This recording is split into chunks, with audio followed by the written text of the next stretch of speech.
Hello everyone, good evening. This is Latha. இன்னைக்கு வந்து நம்ம போயம் ரைட்டிங் பத்தி பார்க்கலாம். போயம் ரைட்டிங்னா என்னங்க?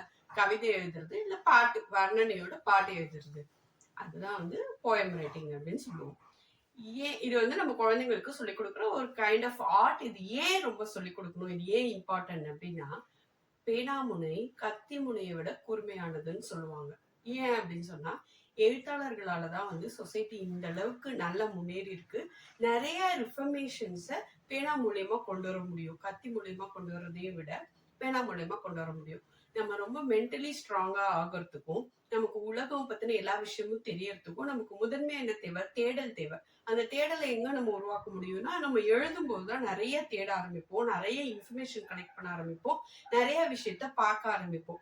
இதனால நம்மளோட நாலேஜ் வந்து இம்ப்ரூவ் ஆகிக்கிட்டே இருக்கும். நம்மளோட பேனாவாலதான் நிறைய படைப்பாளிகளை உருவாக்க இன்னும் சொல்ல போனா நிறைய முற்போக்கு சிந்தனைகளை கொண்டு வர முடியும். நாளைக்கு நம்மளோட சொசைட்டி எங்க போகும் அப்படிங்கறத ஒரு எழுத்தாளர் நினைச்சா இன்னைக்கு கணிக்க முடியும்.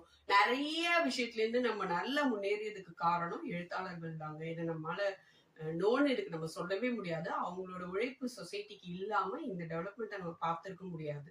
இதனாலதான் வந்து நமக்கு இந்த ஸ்கில் ரொம்ப இம்பார்ட்டன்ட் அப்படிங்கறதுனால இதை சொல்றதுக்காக இந்த கிளாஸ் சீக்கிரம் முடிச்சிடுறேன்.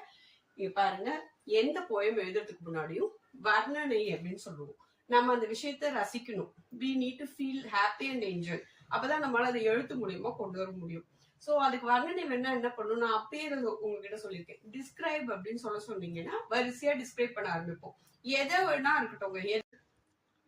சோ நம்ம டிஸ்கிரைப் பண்றது பத்தி பேசணும் இல்லையா? இப்ப என்ன அப்படின்னா, எக்ஸாம்பிளுக்கு பாருங்க, பட்டர்ஃபிளை போயம் பாருங்க, உங்களுக்கு ஹெல்ப்ஃபுல்லா இருக்கும். பட்டர்ஃபிளைனா என்னன்னு ஃபர்ஸ்ட் டிஸ்கிரைப் பண்ண சொல்லுங்க.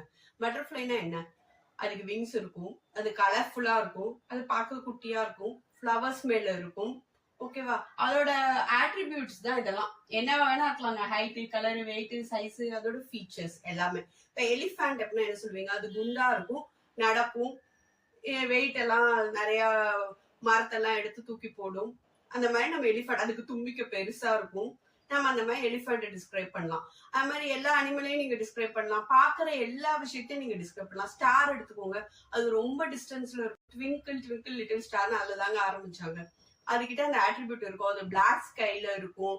இந்த மாதிரி நீங்க ஸ்டாரை பத்தி டிஸ்கிரைப் பண்ணிக்கிட்டே போலாம். இந்த மாதிரி ரிவர் எடுத்துக்கோங்க, ரிவருக்கு அழகா போற மாதிரி இருக்கும். அதுல ஒரு இசை இருக்கும், ஒரு நடனம் இருக்கும், வாட்டர் வந்து கலர்லெஸ்ஸா இருக்கும், அதுல சன் விழுந்தா ரிஃப்ளெக்ஷன் இருக்கும், மூன் விழுந்தா ரிஃப்ளெக்ஷன் இருக்கும். இந்த மாதிரி சும்மா பார்த்தோன்னா என்னென்ன தோணுது அப்படின்னு சொல்லிட்டு ஃபர்ஸ்ட் அவங்கள டிஸ்கிரைப் பண்ண சொல்லுங்க. டிஸ்கிரைப் பண்ணா நமக்கு என்ன கிடைச்சிரும்னா ஆட்ரிபியூட்ஸ் கிடைச்சிடும். அந்த பர்டிகுலர் ஆப்ஜெக்ட், எலிமெண்ட், இல்ல எதை வேணா, அனிமல், மனுஷன், எந்த வேணா இருக்கட்டும், அதை பத்தின ஃபங்க்ஷன்ஸும் கிடைச்சிடும். ஃபிளைங்கா, பார்க்கிங், டாக்னா பார்க்கிங். வேற என்ன? டான்ஸிங்னா பீக்காக்குங்க. எப்ப பீக்காக் டான்ஸ் ஆடும்? மழை வர முன்னாடி, மேகம் வந்து சூழ நின்னா, அதுக்குன்னு சில ஆட்ரிபியூட்ஸ் இருக்கும்ல. அது லயன்னா என்ன? ஹண்டிங். இந்த மாதிரி ஒவ்வொன்றுக்கும் பெக்யூலரான ஆட்ரிபியூட்ஸ் அண்ட் ஃபங்க்ஷன்ஸ் இருக்கும். அது எதை வேணா இருக்கட்டும், அதை பத்தி ஃபர்ஸ்ட் கலெக்ட் பண்ணிக்க சொல்லுங்க. லிஸ்ட் இதுதான் அப்படின்னு நம்ம கலெக்ட் பண்ணிக்கிறோம். இதுக்கப்புறம் இந்த போயம் நம்ம ஏன் போயம் சொல்றோம்? இப்ப நான் பேசுறதெல்லாம் வேர்ட்ஸ், இது கூட தாங்க ஆட்ரிபியூட்ஸ் இருக்கு, ஆக்ஷன்ஸ் இருக்கு, எல்லாமே இருக்கு. நம்ம ஏன் போயம்னு சொல்ல மாட்டேன்றோம்? ஏன் அப்படின்னா அதுக்கு ஒரு ரைம் இல்ல, அதுல ஒரு லாங்குவேஜ் ஃப்ளூயன்சி இல்ல. நான் ஜஸ்ட் உரையாடல் அப்படின்னு சொல்லுவோம். இதை கவிதைன்னு சொல்ல மாட்டோம். உரையாடல் நான் பேசிட்டு இருக்கேன், அவ்வளவுதான். இது எப்ப பாட்டா மாறும் அப்படின்னா, அதுக்கு மியூசிக் போட்டாலோ, அதுக்கு ஒரு ரைம் போட்டாலோ, நம்ம தலையாட்டி அழகா பாடினாலோ அது வந்து மைண்ட்ல ஈஸியா ரிஜிஸ்டர் ஆகும். அதுக்கு நமக்கு லாங்குவேஜ் வேணுங்க. எந்த லாங்குவேஜா வேணாலும் இருக்கலாம். அது தமிழ், இங்கிலீஷ், எந்த லாங்குவேஜ் உங்களுக்கு லாங்குவேஜ் வருமோ அந்த லாங்குவேஜ்ல நம்ம ஃபர்ஸ்ட் எழுத ஆரம்பிக்கலாம். அப்படி இருக்கப்போ இப்ப தமிழ் மொழிக்கெல்லாம் இன்பில்ட்டா வந்து எதுகை, மோனை, மெல்லினம், வல்லினம், இடையினம் எல்லாமே கிராமர்ல இருக்கு. நம்ம எவ்வளவு மொழி ரொம்ப பெருசு, நமக்கு தேவையான வேர்ட்ஸ் ரொம்ப நல்லா கிடைக்கும். இயல்பா பேசும்போதே தமிழ்ல அந்த ரைம் இருக்குங்க. அந்த மொழிக்கே உரிய அழகு அப்படின்னு நான் எப்பவுமே ஃபீல் பண்ணுவேன்.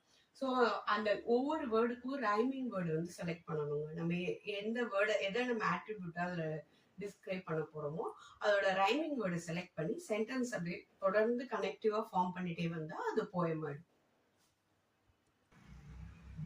நம்ம ஃபேமஸா பாக்குற ஒரு போயம்ங்க, டேஃபடில்ஸ். இதை படிக்காம நம்ம வந்திருக்கவே மாட்டோம். நீங்களும் படிப்பீங்க, நானும் படிப்பீங்க. அந்த போயம் ஓபன் பண்ணி பாருங்களேன். ரொம்ப ரைமிங் வேர்ட்ஸ் நிறைய யூஸ் பண்ணியிருப்பாரு அந்த ஆத்தர். ஒண்ணுமே இல்ல, அவர் வந்து அந்த டேஃபடில்ஸ் ஃபிளவர் டான்ஸ் ஆகுறது, விண்டுல டான்ஸ் ஆகணும், அந்த அழகு டிஸ்கிரைப் பண்ணி 4 பேரால போயம் எழுதியிருப்பாரு. அதோட லாஸ்ட் லைன் தான் இது. And then my heart with pleasure fills, dances with daffodils, fills daffodils. அவ்வளவுதான். இந்த மாதிரி ரைமிங்கோட எழுதுனா போயங்க. உரையாடலுக்கும் பாட்டுக்கும் ஒரே வித்தியாசம் அதுதான். சின்ன சின்ன டாபிக்ஸ் மாதிரி சொல்றேன், இன்னைக்கு சும்மா ட்ரை பண்ணி பாருங்க. பீஸ் சத்தமா தேனீகள் வந்து சத்தமா தேன் கூட்டுல தேனை சேர்க்கும், கூட்டமா இருக்கும். இதை டிஸ்கிரைப் பண்ணி ஒரு போயம் எழுதலாம். யானை அழகா நடந்து வரும், இதை டிஸ்கிரைப் பண்ணி நிறைய தமிழ் போயமே இருக்கு, நம்ம இங்கிலீஷ் போயம்ல எழுதலாம். அதுக்கு நிறைய ஃபீச்சர்ஸும் இருக்கு, ஆக்ஷன்ஸும் இருக்கு, அதை வச்சு எழுதலாம். அது மாதிரி ஐஸ் வச்சு எழுதலாம், ரொம்ப சில்லா இருக்கும், மெல்ட் ஆகும், அதை பார்த்தோன்னே ஒரு ஜோஷ் வரும். ஸ்னோ வச்சு எழுதலாம், ரெயின் வச்சு எழுதலாம், ஏன் மவுண்டன் வச்சு கூட எழுதலாங்க. மவுண்டன் அண்ட் ஸ்கை, தொடுவானம் நம்ம சொல்ல மாட்டோமா, ரிஜிடா நிற்கும் மவுண்டன், ஃப்ளோட்டிங் மேகம், வேற எப்படி வேணா எழுதலாங்க. ஸோ இந்த மாதிரி ஒரு சின்ன சின்ன டாபிக் கொடுத்து எழுத சொல்லுங்க. நான் உண்மையா சொல்றேன், நம்ம கையில பேனா எடுக்கும்போது நமக்கு ஒரு தைரியம் வரும், நமக்கு ஒரு வீரம் வரும். அது எதுலையுமே வருமா அப்படின்னு எனக்கு தெரியல. இந்த எழுத்தாளர்களுக்கு மட்டும்தான் ஒரு தனித்திறமை இருக்கு. அது என்ன அப்படின்னா, எல்லாராலையும் எதை பேச முடியுமோ சொசைட்டில அதை மட்டும் பேசிட்டு போயிடுவாங்க. ஆனா எழுத்தாளர்கள் எதை வந்து பேச முடியாதோ அதை வந்து பேசிட்டு போக முடியும். ஒரு சின்ன நிறைய இடங்கள்ல ரிஃபர்மேஷனுக்கு நம்மளோட எழுத்தாளர்களோட ஹெல்ப் சொசைட்டிக்கு இருக்கு. ஸோ அவங்களுக்கு இதை சார்பாக நான் தேங்க் பண்ணிக்க விரும்புறேன். ஸோ நம்ம குழந்தைங்களுக்கு சின்ன சின்ன கவிதை எழுத பழக்குங்க. தேங்க்யூ ஃபார் வாட்சிங்.